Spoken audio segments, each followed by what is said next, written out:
Hi, my name is Rami Abu Shimala, and so today we will go over finding the limit as x approaches 0 from the right of tan of 2 of x all to the power of x. Now when you want to determine whether or not you want to use L'Hopital's rule, it has to be in an indeterminate form, okay?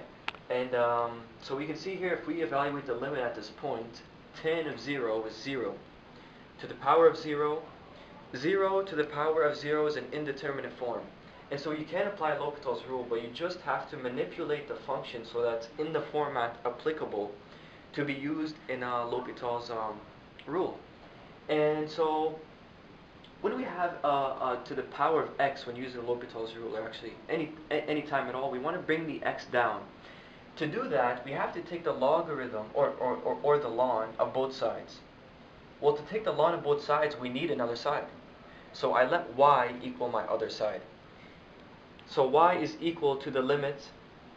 And then what did I do? I took the ln of both sides. So ln of y is equal to the limit of x times, you see the x came down, x times the ln of tan of 2 of x. Now we're almost finished. Now we just need to put it into the form of f of x divided by g of x.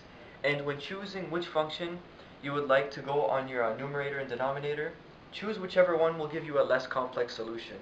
So in this case, obviously putting the x on the denominator will be much easier. So let's go ahead and actually do that. 1 divided by x can be rewritten as x to the power of negative 1. And let's get used to writing it that way since we're going to take the derivative. So x to the power of negative 1. And so now it's in a format to be used in L'Hopital's rule. The derivative of ln of whatever it is the 1 divided by whatever times the derivative of whatever. So 1 divided by whatever is 1 divided by tan of 2 of x. And then we can simplify it later. Times the derivative of tan of 2 of x. The derivative of tan is secant squared. So it will be secant squared of 2 of x times 2. And all of this will be divided by the derivative of x to the power of negative 1 is negative 1 times x to the power of negative 2. Okay. Then, we'll continue our computation up here.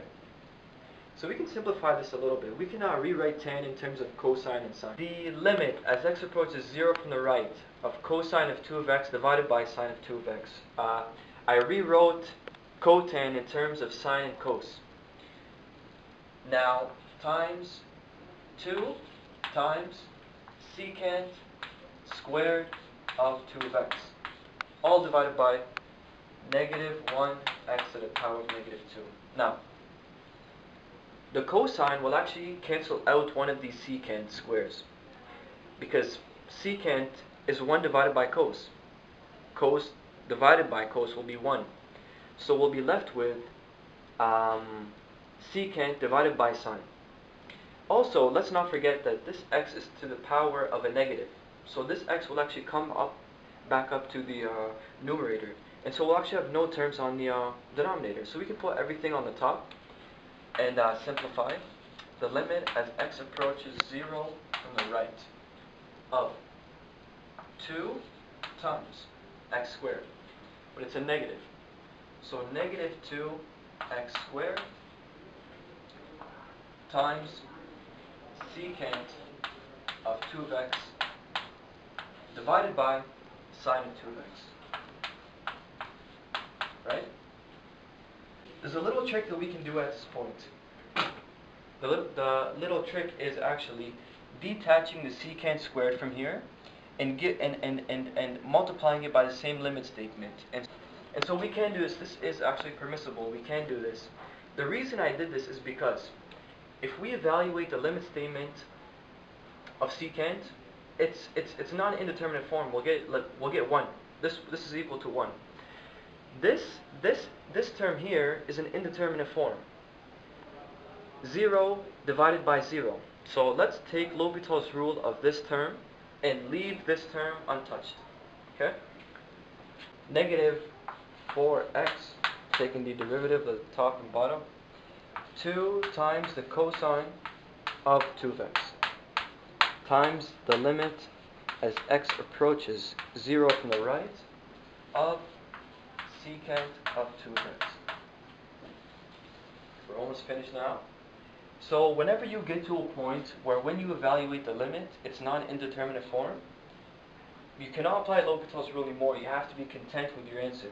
And so here, at this point, we can see that negative 4 times 0 will be 0 divided by, this will be 2. 0 divided by 2 is 0. This will be 0 times the limit as x approaches 0 from the right of secant of 2 of x will be 1. So this will be 0 times 1, which will be 0.